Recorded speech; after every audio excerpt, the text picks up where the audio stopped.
and good afternoon, everyone. Thank you very much for joining our workshop.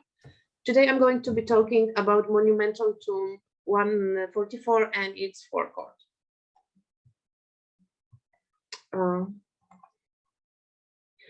So the trench 144 was traced in the highest spot of the northwestern necropolis of Berenike, exactly here, where stray finds of loose fragments of coral heads, as well as granodiorite, basalt, and schist fragments suggested the presence of constructions made of the same material and buried with the sand. This very place hasn't been covered by the geomagnetic survey made many years ago because it's somewhere here.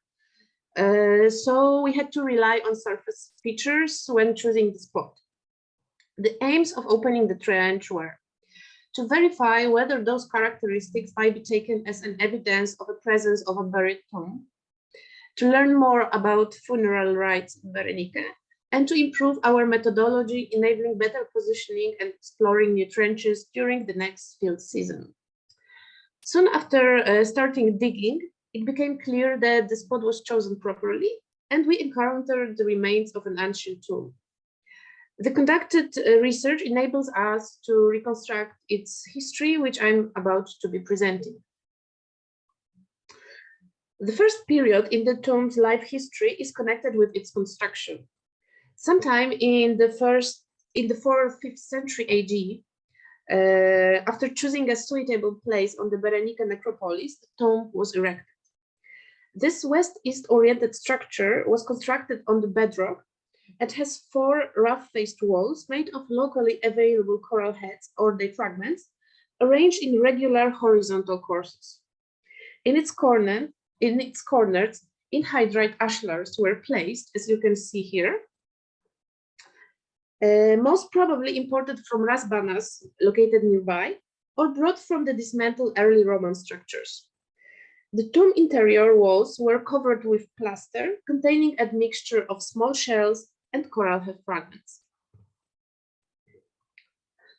The entrance to the tomb was located in its eastern wall, where vertically placed anhydrite ashlars used as door jambs were discovered in situ. You can see them here and here. Based on the finding of a fragment of a wooden beam with nails at the entrance to the tomb, it can be assumed that the door was made of wood. In front of the entrance, on both sides of it, stone benches were placed, most likely intended for visitors. These are those stone benches. At this stage of research, however, it is impossible to say whether they were contemporary with the tomb walls. The space in front of the benches on the eastern side of the tomb was used for performing rituals and for another burials, and I will get back to this later. Most likely, the tomb was roofed, but it is difficult to say what its cover was made of. Although fragments of stone slabs and worked wood have been unearthed during the excavation, their number is too small to determine which of these materials was used to make the roof of the structure. The roof, however, had to be damaged quite early, as evidenced by the number of loci formed during gradual filling of the tomb after its abandonment. After erecting the walls, in tomb's interior, 2 stone rectangular chests were built for burying the deceased. Those features are made of small, irregular, and unworked fragments of granodiorite and slates and stand directly on the bedrock. The larger and the more important one is located opposite the tomb's entrance, while the smaller one was built in the northeastern corner. For their construction, the tomb walls were utilized. The bigger structure is limited by the western wall of the tomb, as you can see here, which also constitutes one of its walls. The smaller structure is attached to northern and eastern walls of the tomb. Both structures have small niches at their bases, consisting of holes closed in the inside by stone slabs. Those niches were used for offerings and placing incense burners, as in trench 44, which was presented by Ivona. This type of object was found in situ, in a niche. Moreover, in the niche of the smaller structure,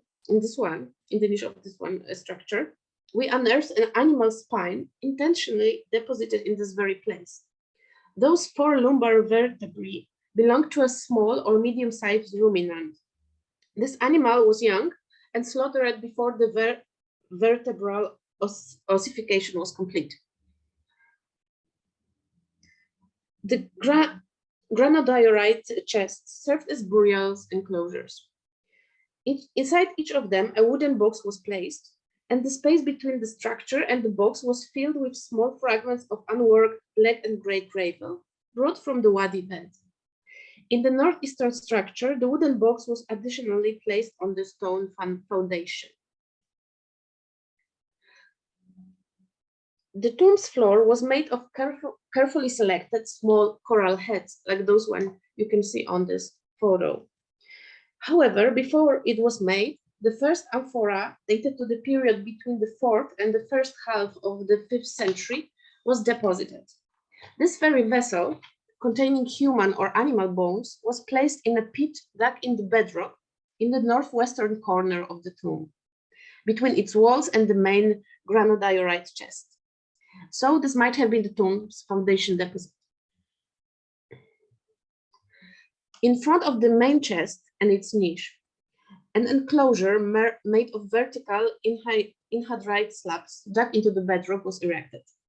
This construction is contemporary with tomb walls and granodiorite structures and is located opposite tomb's entrance.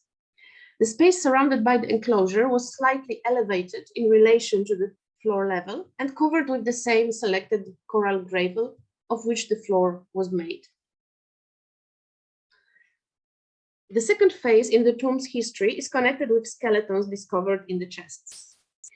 They testify to burials that took place soon after the tomb was built, since both structures in which the deceased were placed are contemporary with the tomb's walls. The western structure was robbed, so it is not possible to determine how many persons were buried in it.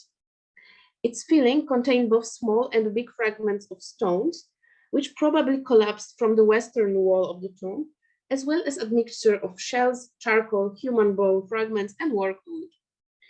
At its bottom, another concentration of human bones, including skull fragment, was unearthed. Though these bones, however, were mixed due to the later robbery. The remains of persons buried in the northeastern chests were much better preserved. In this mass grave, the deceased were placed next to each other and one over another. Their skeletons were preserved in anatomical arrangements, but in unnaturally bent positions. At this stage of research, it is not possible to determine whether those burials are contemporary with each other. It can be, however, assumed that the earliest ones were contemporary with the earliest burials from the western structure, since both constructions were erected while building the tombs.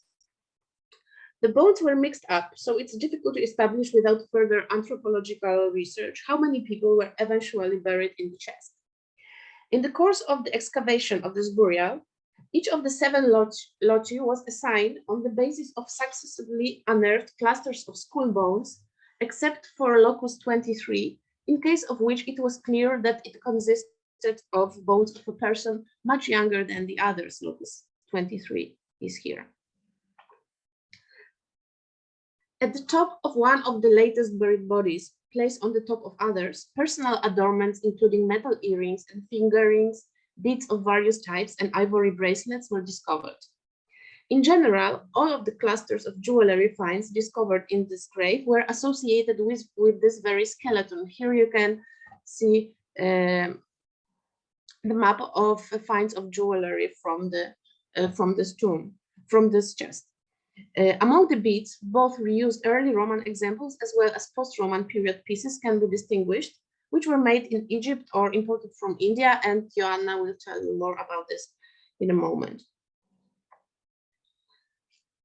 Although both chests are of the same type, their certain characteristics allow to assume that the Western one was intended and utilized for the most important burial or burials in the tomb. Firstly, it is bigger than the second one and erected in the tomb's central spot, opposite to the tomb's entrance. Therefore, it was the first structure to be seen after entering the tomb.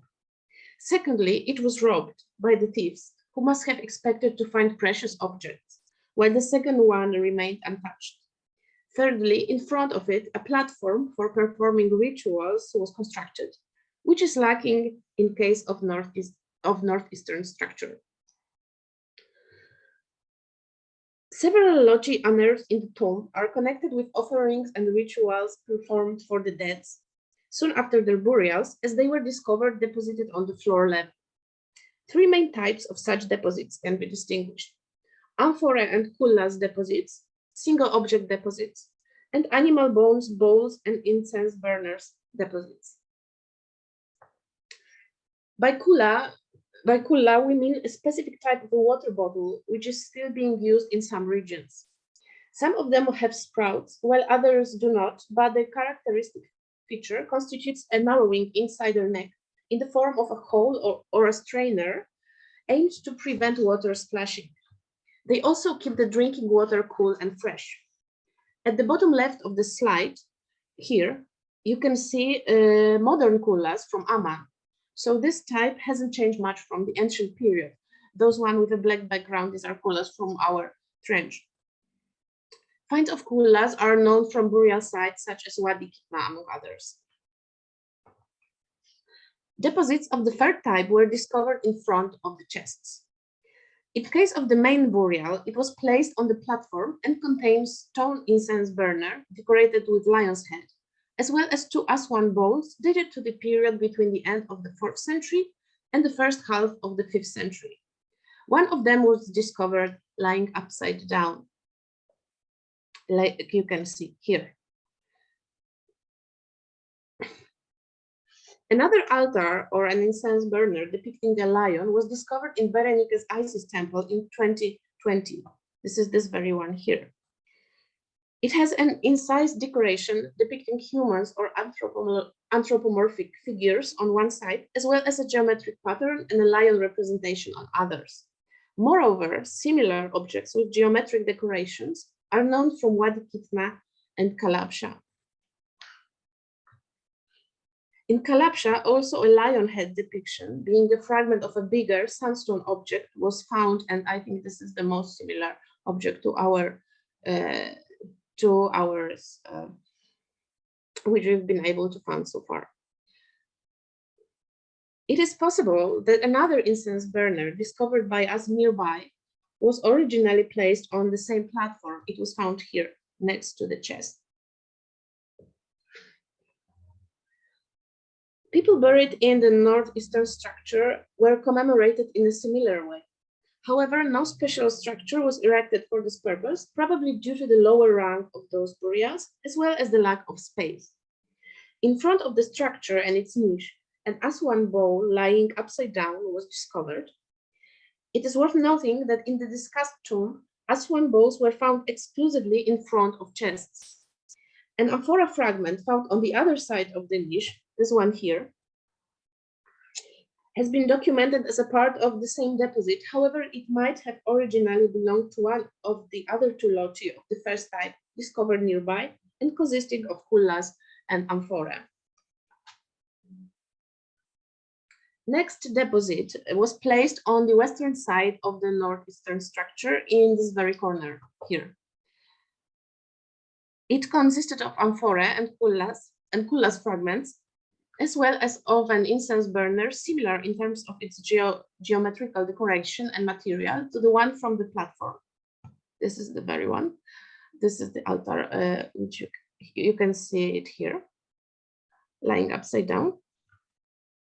But it doesn't have the lion's head decoration. It seems reasonable to assume that this altar might have been displaced from the chest front, where it was originally placed together with Aswan bowl. Another deposit was unearthed opposite the Northeastern structure front in the southeastern corner of a tomb. It consists of amphora and kullas. Some of those amphora were surrounded by a clay layer, the presence of which is difficult to explain. You can see this clay layer here. However, the deposit is definitely earlier than this clay. Several amphora were intentionally placed upside down, and sometimes two amphora were connected to each other by placing one inside the other. Another amphora has a painted decoration and comes from Aswan. This is this one here, and this is the same one is here. This type of vessel dates back to the early 4th century and appears in Meroitic tombs, for example, in Faras. It was also exported to Nubia. Another deposits were found placed against the tomb's wall. The locus 31, this one here, consisted of a vessel fragment lying upside down. Locus 33, this one here, is a fully preserved bowl placed next to the southern wall of the tomb, while an amphora, locus 39, this one here, was discovered lying near its northern wall. These objects were classified as separate loci, since each of them was found too far from the other vessel clusters to be certain that they belonged to one of the already mentioned concentrations. The only object found in the tomb's central part was a late Roman lamp with floral design, found lying upside down. Last but not least, 2 deposits were discovered on both sides of the main chest, in the tomb's corners. In the northwestern corner, a bigger deposit was exposed, consisting of 3 amphorae and 7 fully preserved kulas. As a part of the same locus, also a previously mentioned stone incense burner was documented. Here you can see it again. Perhaps it fell from the platform discovered in front of the chest and belonged to the deposit placed on it from here. On the other side of the chest, Akula was exposed in tomb's southwestern corner. Based on those findings, certain preliminary conclusions can be drawn.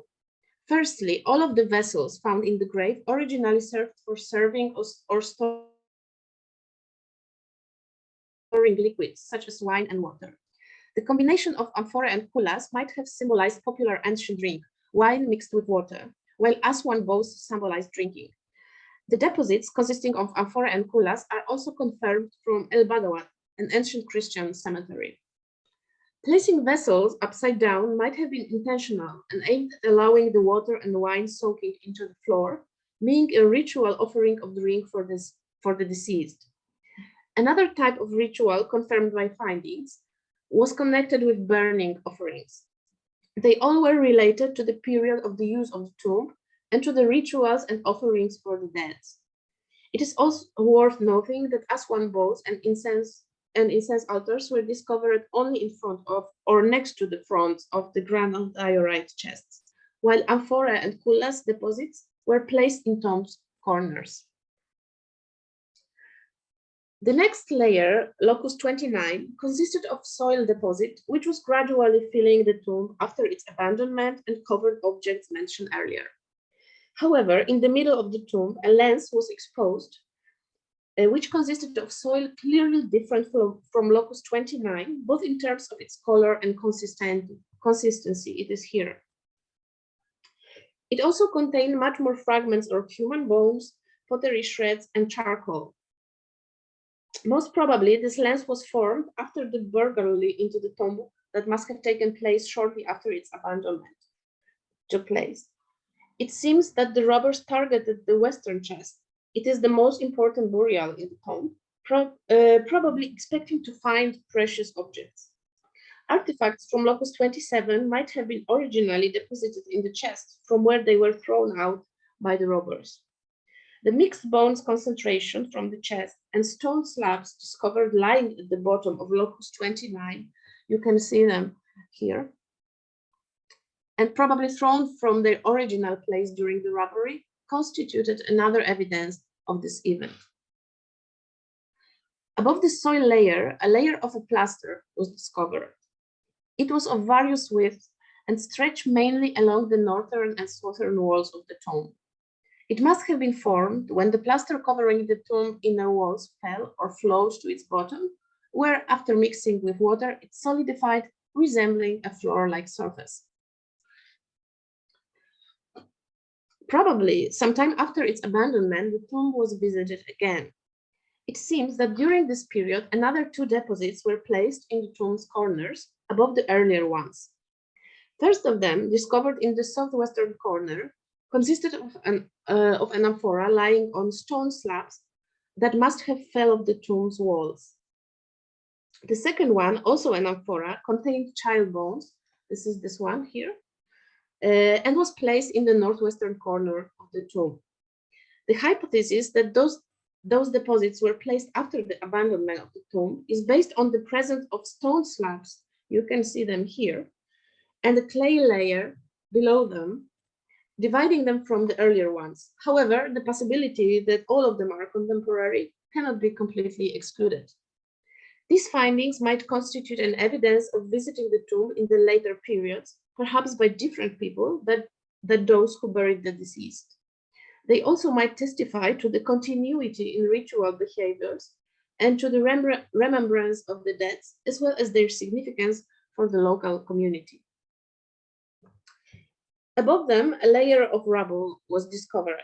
It was covering parts of the tomb and consisted of coral heads that mostly fell off the western and southern walls of the tomb. This layer was also covered with soil, forming the topmost layer in the trench. This thick locus consisted of deposit that was filling the tomb's interior up to the present surface level after its final abandonment. In front of the grave entrance on its eastern side, except for benches mentioned earlier, we discovered other features. The most important one was a burial of an adult woman with a child. The burial was west-east oriented, with heads placed to the west. The skeletons were very well preserved in anatomical arrangements, lying on their sides. The most striking feature of this adult skeleton was the lack of shin bones, the remains of which we didn't find in the trench, as you can see here, just as her legs were amputated at the knee level. Below the left hip of a woman, a bottom of an Eastern desert-ware vessel was discovered. After removing the vessel, we found fragments of leather and textile objects, which you can see on this photo here. Above the head of an adult, an amphora containing child bones was discovered. This heavily disintegrated and only fragmentary preserved vessel might have been originally buried in the stone tomb, but during its discovery, it was found outside of it, mixed with the rubble. It is here. Next to this burial, the only coin found during our excavation was discovered.